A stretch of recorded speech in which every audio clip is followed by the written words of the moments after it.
Hello everyone, welcome back to another vlog. ಇವತ್ತಿನ ಈ ವ್ಲಾಗಲ್ಲಿ ನೀವು ಬಹಳಷ್ಟು ನೋಡ್ಬೋದು. ಎಲ್ಲದಕ್ಕಿಂತ ಮೊದಲಾಗಿ ನ್ಯೂ ಇಯರ್ಗೂ ಸ್ವಲ್ಪನೇ ಮುಂಚೆ ಅಪ್ಪ ಅಮ್ಮ ಹೊರಟರು. ಅವ್ರ ಜೊತೆಗೆ ನಾನು ಏನೇನೆಲ್ಲ ಕಳಿಸ್ತಿದ್ದೀನಿ, ಯಾಕೆ ಕಳಿಸ್ತಾ ಇದ್ದೀನಿ, ಯಾರಿಗೋಸ್ಕರ ಕಳಿಸ್ತಾ ಇದ್ದೀನಿ, ಇದನ್ನೆಲ್ಲ ನಿಮಗೆ ಡೀಟೇಲಾಗಿ ಹೇಳ್ತೀನಿ. ನಾನು ನಿಮಗೆ ಕೆಲವು ದಿನಗಳ ಹಿಂದೆ ಹೇಳಿದ್ದೆ, ನನ್ನ ಹತ್ರ ತುಂಬಾ ಪ್ರಾಡಕ್ಟ್ಸ್ ಇದೆ, ಅದನ್ನೆಲ್ಲ ಹೇಗಾದರೂ ಮಾಡಿ ನಿಮಗೆ ತಲುಪಿಸ್ಬೇಕು ಅಂತ ಟ್ರೈ ಮಾಡ್ತಿದ್ದೀನಿ ಅಂತ. ಅದಕ್ಕೊಂದು ದಾರಿ ಕೂಡ ಹುಡುಕಿದ್ದೀನಿ ಅಂತ ಹೇಳಿದ್ದೆ. ಇದನ್ನೆಲ್ಲ ನಾನು ಅಣ್ಣನ ಹತ್ರ ಕಳಿಸ್ತಾ ಇದ್ದೀನಿ. ಯಾಕೆ ಅಂತ ಹೇಳಿದ್ರೆ, ನಾನು ನಿಮ್ಮನ್ನೆಲ್ಲ ಭೇಟಿ ಮಾಡಿ ಇದನ್ನೆಲ್ಲ ಕೊಡಬೇಕು ಅಂತ ಇಷ್ಟು ದಿನ ವೆಯ್ಟ್ ಮಾಡ್ತಾಯಿದ್ದೆ. ಬಟ್ ಕೊರೋನಾ ಕಡೆಯಿಂದ ಅದು ನನ್ನ ಕೈಯಲ್ಲಿ ಮಾಡೋಕ್ಕಾಗಲಿಲ್ಲ. ಬಟ್ ಅಣ್ಣನ ಹತ್ರ ಎಣ್ಣೆ ತೊಗೊಳಕ್ಕೆ ದಿನಕ್ಕೆ ಬಹಳಷ್ಟು ಜನ ನಮ್ಮ ಫ್ಯಾಮಿಲಿ ಮೆಂಬರ್ಸ್ ಅಂತಲೇ ಹೇಳ್ಬೋದು, ನಿಮಗೆಲ್ಲ ನಾನು ಹಾಗೆ ಕರೆಯೋದು. ಸೊ ನೀವೆಲ್ಲರೂ ಬರ್ತಿದ್ದೀರಾ ಅಣ್ಣನ ಹತ್ರ ಎಣ್ಣೆ ತೊಗೊಂಡು ಹೋಗೋಕ್ಕೆ, ಹಾಗೆ ಮಾತಾಡ್ಸ್ಕೊಂಡು ಹೋಗೋಕ್ಕೆ. ಹಾಗೆ ನೀವು ಅಲ್ಲಿಗೆ ಬಂದಾಗ ಇದನ್ನೆಲ್ಲ ಇಸ್ಕೊಂಡು ಹೋಗ್ಬೋದು. ಬಹಳಷ್ಟು ಐಟಮ್ಸ್ನ ಕಳಿಸ್ಕೊಡ್ತಾ ಇದ್ದೀನಿ. ಸೊ ಅಣ್ಣನ ಶಾಪಿಗೆ ಬಂದಾಗ ದಯವಿಟ್ಟು ತಪ್ಪದೆ ಎಲ್ಲರೂ ಒಂದೊಂದು ಐಟಮು ಇಸ್ಕೊಂಡು ಹೋಗಲೇಬೇಕು. ಭಾಳ ರ್ಯಾಂಡಮ್ಮಾಗಿ ಎಲ್ಲನೂ ಪ್ಯಾಕ್ ಮಾಡಿದ್ದೀನಿ. ನಿಮಗೆ ಯಾವ ಪ್ರಾಡಕ್ಟ್ ಸಿಗುತ್ತೋ ನನಗೆ ಐಡಿಯಾ ಇಲ್ಲ, ಬಟ್ ಸಿಕ್ಕಿದ್ದನ್ನು ನಿಮ್ಗೆ ಯೂಸ್ ಆದರೆ ಯೂಸ್ ಮಾಡ್ಕೊಳ್ಳಿ, ಅಥವಾ ಇದು ಯಾರಿಗಾದರೂ ಯೂಸ್ ಆಗ್ಬೋದು ಅಂತ ಅನಿಸಿದ್ರೆ ಅವ್ರಿಗಾದರೂ ಕೊಡಿ. ಸೊ ನನ್ನ ಕಡೆಯಿಂದ ನಿಮಗೆಲ್ಲ ಹೊಸ ವರ್ಷಕ್ಕೆ ಇವೆಲ್ಲ ಒಂದು ಚಿಕ್ಕ ಗಿಫ್ಟ್ ಅಂತ ಅನ್ಕೋಬೋದು. ಸೊ ಬಂದವರೆಲ್ಲರೂ ಖುಷಿಯಾಗಿ ಹೋಗಿ ನಮ್ಮ ನೆನಪಿಗಾಗಿ ಇದೊಂದು ಐಟಮ್ನ ಇಟ್ಕೊಳ್ಳಿ ನಿಮ್ಮ ಜೊತೆಗೆ ಅಂತ ಹೇಳ್ತೀನಿ ಅಷ್ಟೇ. ಸೊ ಅಮ್ಮ ಅಪ್ಪ ಹೊರಡ್ತಾ ಇದ್ದಾರೆ ವಾಪಸ್ಸು. ಆಲ್ಮೋಸ್ಟ್ ಒಂದು ತಿಂಗಳಿದ್ರು. ಚರಿದ ಜೊತೆಗೆ ತುಂಬ ಅಟ್ಯಾಚ್ಮೆಂಟ್ ಬೆಳೆದ್ಬಿಟ್ಟಿತ್ತು. ಸೊ ಹೋಗುವಾಗ ತುಂಬ ಬೇಜಾರು ಮಾಡ್ಕೊಂಡು ಹೋದರು, ಹತ್ಕೊಂಡು ಹೋದರು.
ಚರಿತು ಅಜ್ಜಿ ತಾತನ ತುಂಬ ಮಿಸ್ ಮಾಡ್ಕೋತಾ ಇದ್ದಾನೆ.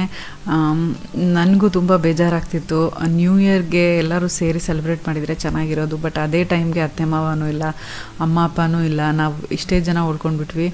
ಏನು ಮಾಡೋಕ್ಕೂ ಮೂಡಿರಲಿಲ್ಲ. ಅದಕ್ಕೆ ಕಾರ್ತಿಕ್ ಇಲ್ಲೇ ಎಲ್ಲಾದರೂ ಸುತ್ತಾಡ್ಕೊಂಡು ಬರೋಣ, ಮೈಂಡ್ ರಿಫ್ರೆಶ್ ಆಗುತ್ತೆ ಅಂತ ಅಂದರು.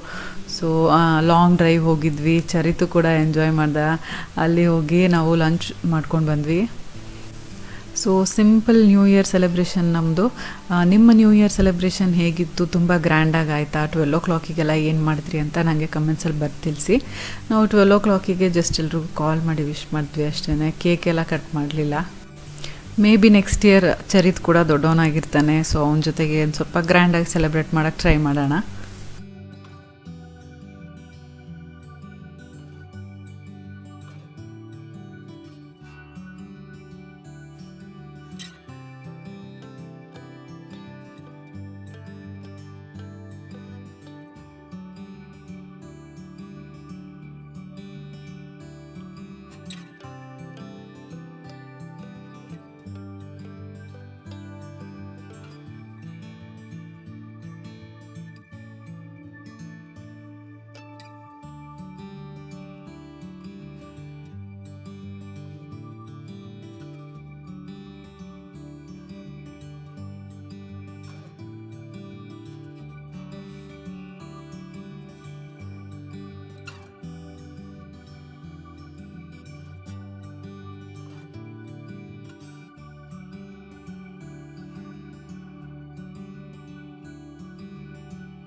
ನನಗೆ ಅಮ್ಮ ದೀಪಾವಳಿಗೆ ಒಳ್ಳೆ ರೇಷ್ಮೆ ಸೀರೆ ತಗೋ ಅಂತ ದುಡ್ಡು ಕೊಟ್ಟಿದ್ರು.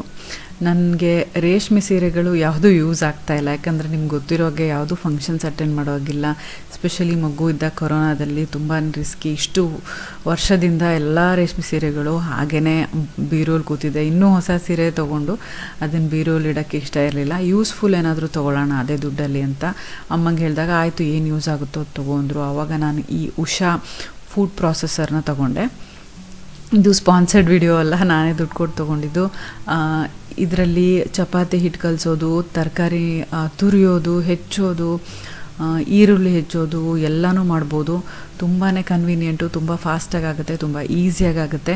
ಪಾಪು ಜೊತೇಲಿರ್ತಾನಲ್ಲ, ಸೊ ಅಷ್ಟೊಂದು ಟೈಮ್ ಸಿಗೋದಿಲ್ಲ. ಸೊ ಕ್ವಿಕ್ಕಾಗಿ ನಮಗೆ ಸಿಗೋ ಅಷ್ಟು ಟೈಮಲ್ಲಿ ಎಲ್ಲನೂ ಮಾಡ್ಕೊಳ್ಳೋಕ್ಕೆ ಇದು ತುಂಬಾ ಹೆಲ್ಪ್ ಆಗ್ತಾಯಿದೆ.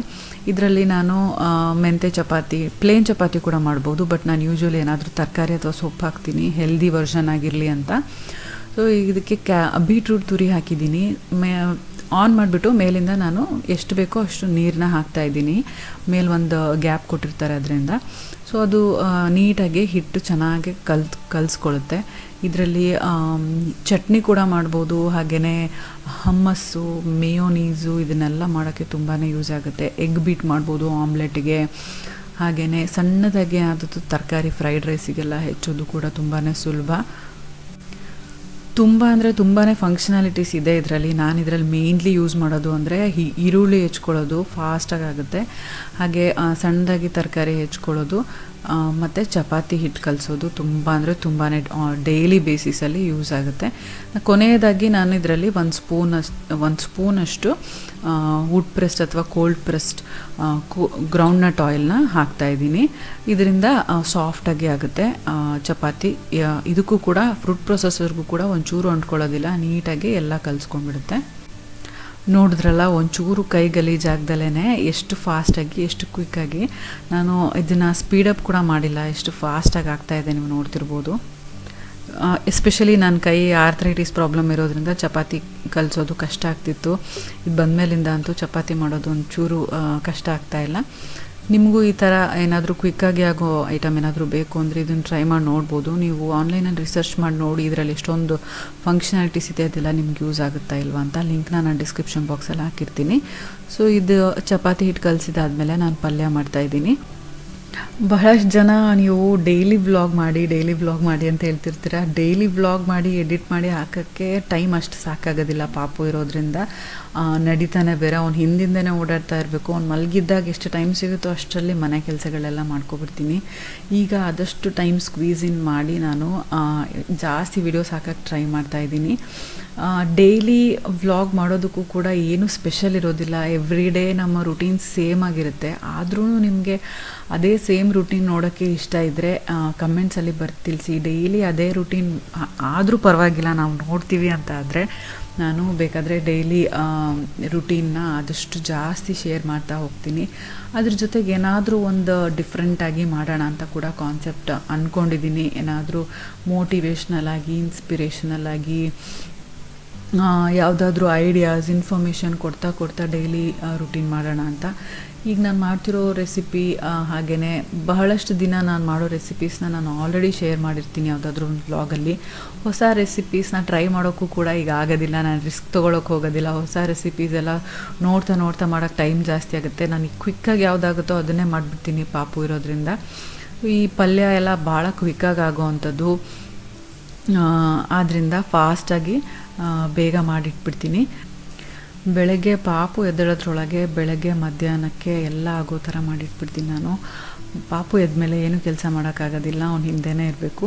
ಆಮೇಲೆ ಈವ್ನಿಂಗ್ ಕಾರ್ತಿಕ್ ಬಂದಮೇಲೆ ಪಾಪು ಜೊತೆ ಕಾರ್ತಿಕ್ ಇದ್ದಾಗ ಇನ್ನು ಮಿಕ್ಕಿದ ಕೆಲಸಗಳನ್ನೆಲ್ಲ ಮಾಡ್ಕೊತೀನಿ. ಇನ್ನು ಮಧ್ಯದಲ್ಲಿ ಒಂದು ಸ್ವಲ್ಪ ಹೊತ್ತು ಮಲ್ಕೊತಾನೆ, ಆ ಟೈಮ್ನೂ ಕೂಡ ಯುಟಿಲೈಸ್ ಮಾಡ್ಕೊತೀನಿ. ಕ್ಲೀನಿಂಗ್, ಕುಕ್ಕಿಂಗ್, ಹಾಗೆಯೇ ಏನಾದರೂ ಅಡಿಷ್ನಲ್ ವ್ಲಾಗ್ ಮಾಡೋದಾಗಲಿ ಅಥವಾ ಎಡಿಟಿಂಗ್ ಮಾಡೋದಾಗಲಿ, ವಾಯ್ಸ್ ಓವರ್ ಮಾಡೋದಾಗಲಿ ಇದನ್ನೆಲ್ಲ ಮಾಡ್ಕೋತೀನಿ.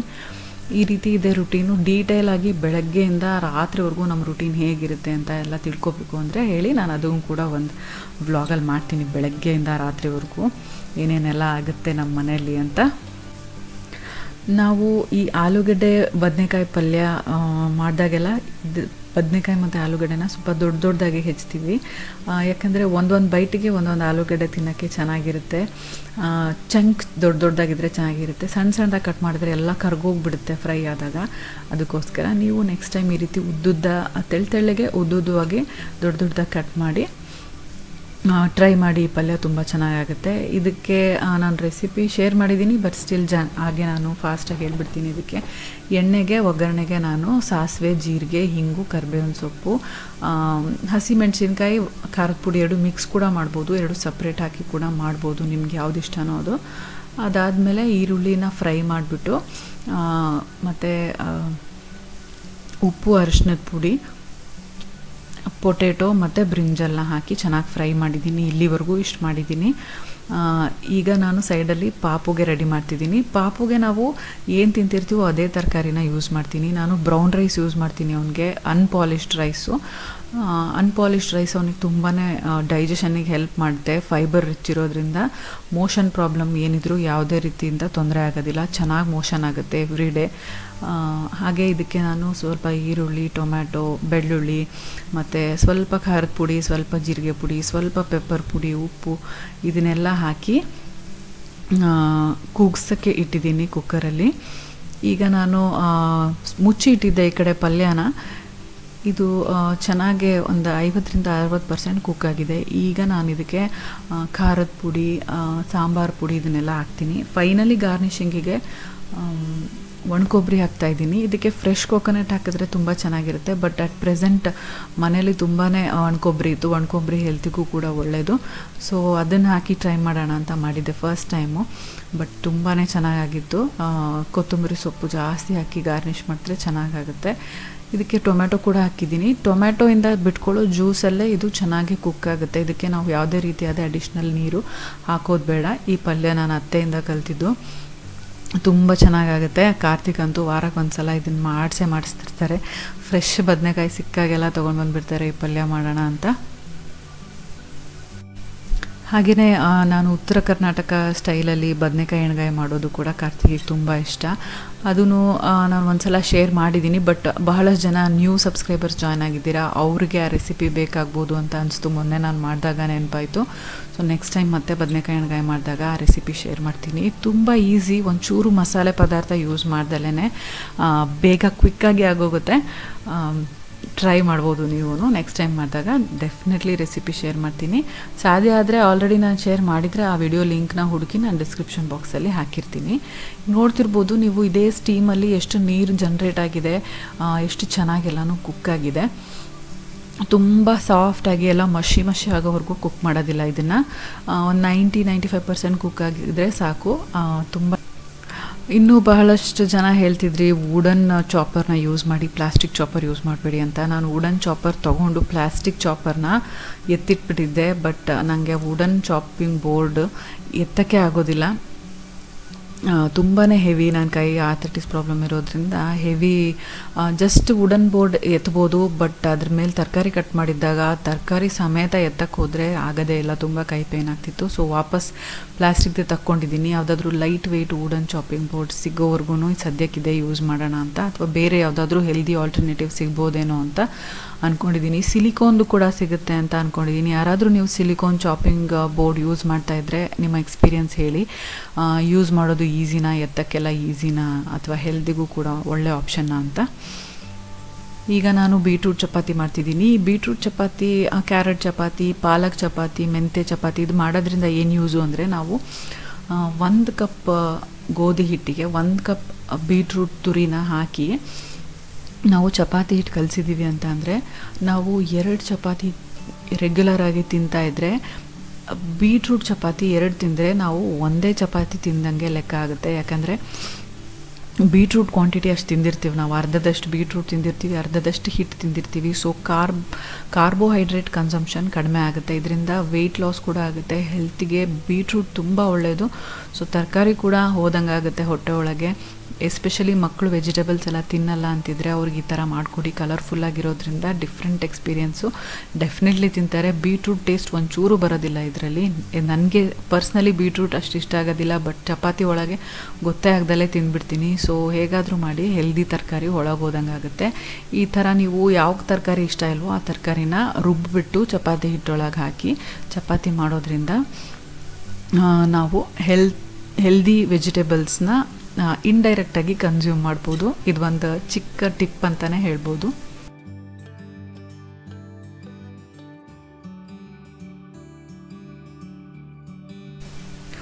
ನಾನು ಚರಿತ್ ಬೋರ್ ಆದಾಗೆಲ್ಲ ಹೊರಗಡೆ ವಾಕಿಂಗ್ ಮಾಡ್ತಾ ಇರ್ತೀವಿ. ಅವನಿಗಂತೂ ಹೊರಗಡೆ ವಾಕಿಂಗ್ ಮಾಡೋದು ತುಂಬಾ ಇಷ್ಟ. ಈಗ ಎಸ್ಪೆಷಲಿ ನಡೆಯೋಕ್ಕೆ ಶುರು ಮಾಡಿದಾಗಿಂದ ಅಂತೂ ತುಂಬ ಎಂಜಾಯ್ ಮಾಡ್ತಾನೆ. ಹೊಸದಾಗಿ ಫಸ್ಟ್ ಟೈಮ್ ಶೂಸ್ ಕೂಡ ಕೊಡಿಸಿದ್ದೀನಿ. ಶೂಸ್ ಹಾಕ್ಕೊಂಡಾಗ ತುಂಬ ಕ್ಯೂಟಾಗಿ ಕಾಣ್ತಾನೆ, ತುಂಬ ಖುಷಿಯಾಗಿ ನಡೀತಾನೆ. ಹಾಗೆಯೇ ಇಲ್ಲಿ ನಮ್ಮ ಮನೆ ಪಕ್ಕದಲ್ಲೇ ಹಾರ್ಸ್ ಇದೆ. ಸೊ ಹಾರ್ಸ್ ಹತ್ರ ಬಂದು ಮಾತಾಡಿಸ್ತಿರ್ತಾನೆ, ಆಟಾಡ್ತಿರ್ತಾನೆ. ಹಾರ್ಸ್ಗೂ ಅಷ್ಟೇ ಚರಿತ್ ಬಂದರೆ ಫುಲ್ ಖುಷಿ, ಅದಂತೂ ಖುಷಿಯಾಗಿ ಮಾತಾಡಿಸ್ತಾ ಇರುತ್ತೆ. ನಾನು ಶಿವಮೊಗ್ಗಕ್ಕೆ ಹೋದಾಗ, ಅತ್ತೆ ಮನೆಗೆ ಹೋದಾಗ ಹೇಗೆ ಬೆಡ್ ಸ್ಪ್ರೆಡ್ನ ಒಂಚೂರು ಸುಕ್ಕಾಗದೇ ಇರೋ ಥರ ಜಾಸ್ತಿ ದಿನ ಹಾಗೆ ಇರಬೇಕು ಅಂತ ಅಂದರೆ ಹೇಗೆ ಟಕ್ಕಿನ್ ಮಾಡೋದು ಅಂತ ತೋರಿಸ್ಕೊಡ್ತೀನಿ ಅಂತ ಹೇಳಿದ್ದೆ. ಎಸ್ಪೆಷಲಿ ಕಾಟನ್ ಮ್ಯಾಟ್ರೆಸ್ ಇರೋದಿಲ್ಲ ನೋಡಿ, ಈಗಿದೆ ನೋಡಿ, ಇದು ಕಾಟನ್ ಮ್ಯಾಟ್ರೆಸ್ ಅಲ್ಲ, ಇದು ಒಳಗಡೆ ಕಾಯರ್ ಟೈಪ್ ಮೆಟೀರಿಯಲ್ ಇದೆ ಅನಿಸುತ್ತೆ. ಮೇಲ್ಗಡೆದು ಸಿಂಥೆಟಿಕ್ ಥರ ಮೆಟೀರಿಯಲ್ ಕೊಟ್ಟಿದ್ದಾರೆ. ಇದ್ರ ಮೇಲೆ ಯಾವ ಬೆಡ್ ಸ್ಪ್ರೆಡ್ ಹಾಕಿದ್ರೂ ನಿಲ್ಲೋದೇ ಇಲ್ಲ. ಬೆಳಗ್ಗೆ ಎದ್ದಳಷ್ಟರಲ್ಲಿ ಬೆಡ್ ಸ್ಪ್ರೆಡ್ ಎಲ್ಲ ಫುಲ್ ರಿಂಕಲ್ ಆಗಿ ಒಂದು ಕಡೆ ಸುಕ್ಕಾಗಿ ಕೂತ್ಕೊಂಡ್ಬಿಟ್ಟಿರುತ್ತೆ. ಸೊ ಅದಕ್ಕೆ ನಾನು ಈ ಟ್ರಿಕ್ ಕಂಡಿಡ್ದಿದ್ದು, ಇದನ್ನು ನೀಟಾಗಿ ತೋರಿಸೋಣ ಅಂತ.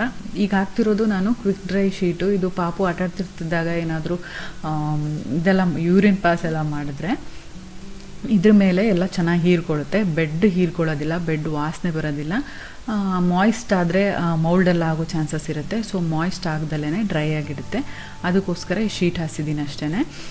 ಶೀಟ್ ಹಾಸಿದಾದ್ಮೇಲೆ ನಾನೇನು ಮಾಡ್ತೀನಿ, ಬೆಡ್ ಸ್ಪ್ರೆಡ್ ಯಾವ್ದು ಹಾಸ್ತಿದ್ದೀವೋ ಅದನ್ನು 4 ಕಡೆ ಈ ರೀತಿ ಗಂಟು ಹಾಕ್ಕೋತೀನಿ.